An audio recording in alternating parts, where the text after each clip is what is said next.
Hello and welcome to Miller Realty Group's Talk of the Town Carolinas. I'm your host, Patty Mercer. Yes, we're back. Yes, COVID-19 is still around, but we're learning how to live and live safely. Right now, we're outside of the Fort Mill School District office getting ready to talk to the Chief Communications Officer himself, Joe Burke, to learn how with a mask, with social distancing, with some plexiglass and smaller classes, we can all get back to school. What's it gonna look like? We're gonna find out. Come on. When we spoke last spring about virtual learning and the change and impact of COVID-19 on school, did you ever think that here in August, getting ready for the next school season, we would be having this conversation?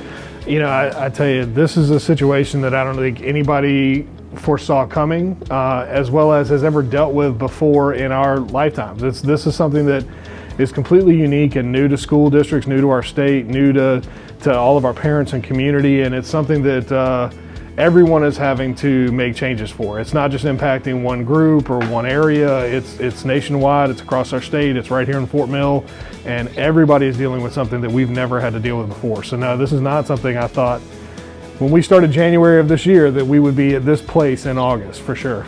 And when I look at school and teachers and administrators, you guys are the masters of planning and planning ahead. All the planning just goes out the window when suddenly there's a pandemic.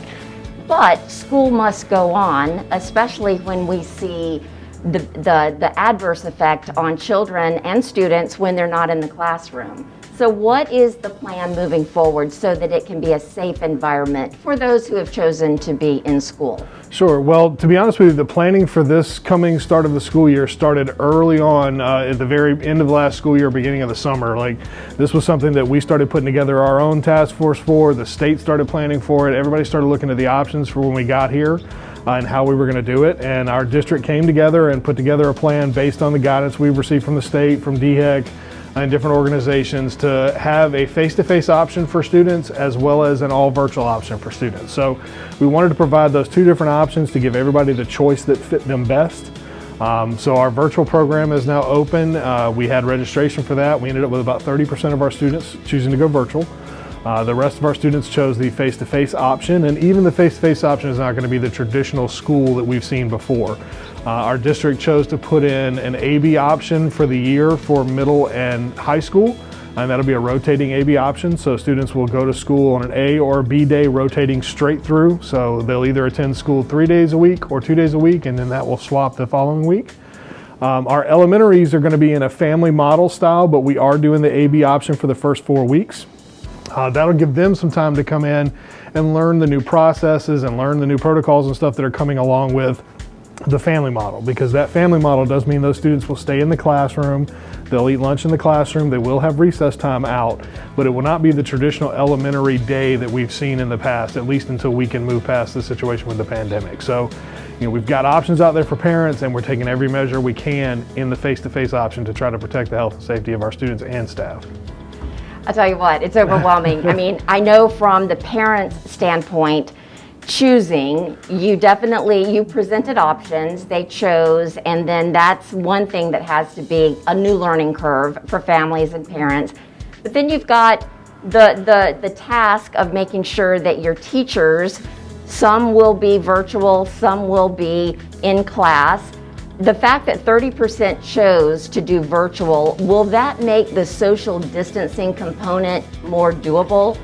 To some extent it will help, but the thing we have to keep in mind is that the teachers that are going to be teaching virtual are coming from the teachers who would have been in face-to-face if we were in a traditional school. So when you remove those kids out of the school, you're also taking a teacher out to cover those kids. So that doesn't necessarily automatically mean there's going to be a 30% reduction in class sizes. Now, we will see some of that reduction there based on the teacher assignments and where the students are coming out from.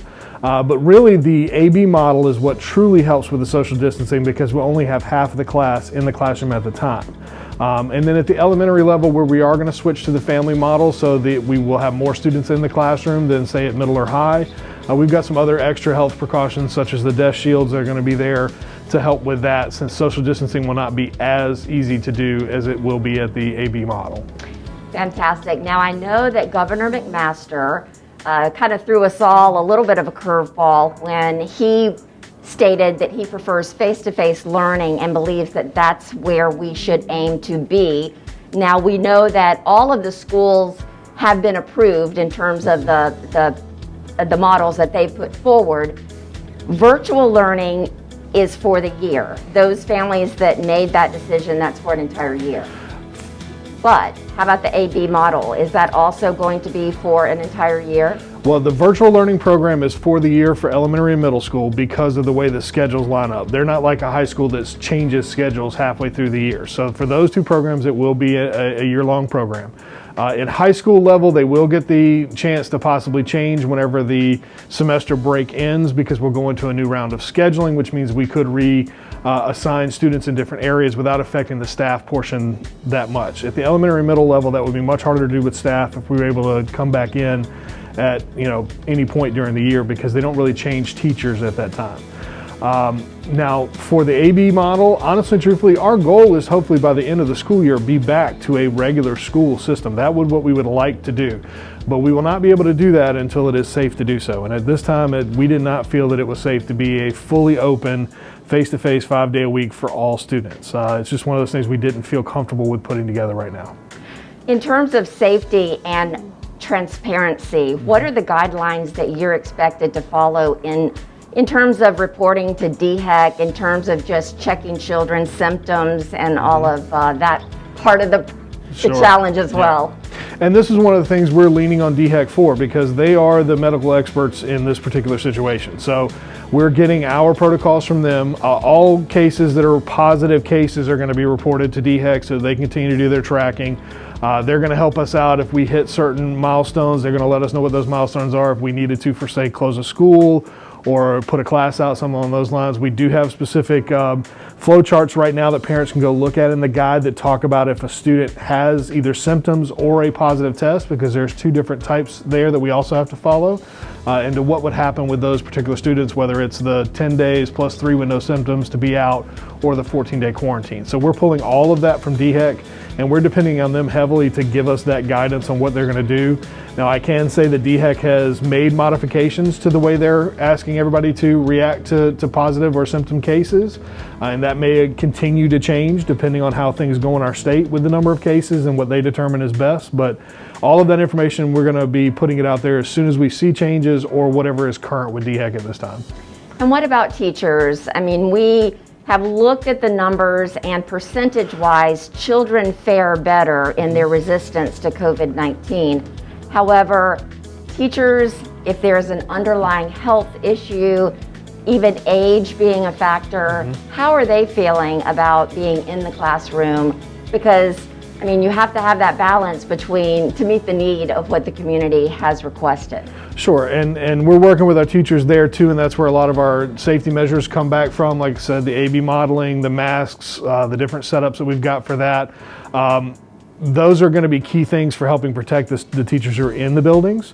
As well as teachers do have some options underneath the CARES Act. If they are in a high-risk category or they don't feel comfortable coming back, there is some outlets for them to look at to get approval to be out of the classroom. Plus, there is also the virtual academy. They could apply to be a teacher in the virtual academy. It doesn't necessarily mean they will 100% get it if they can't get there, because we are using a standards-based application for that. But there is that option for them to not have students in a classroom if they wanted to apply for that. So there are several different things the district has out there, and of course they have available to them. But the key thing is that we're trying to put in as many health and safety measures as we can to keep everybody safe. And what's the first day of school? August 31st will be our first day of school. That did change a couple of times based on information out of the state, but the first day for all students will be August 31st, and then our high school will finish 1 week ahead of our middle and elementary schools because of the additional 5 days that was added from the state to be able to do assessments and evaluations and beginning remediation. And where do you recommend we go to find latest information regarding our kids? Sure. We have a section of our website now that is dedicated directly to this. The entire return to school guide and plan is on there, plus a synopsis version just on the web that gives you kind of the highlight points.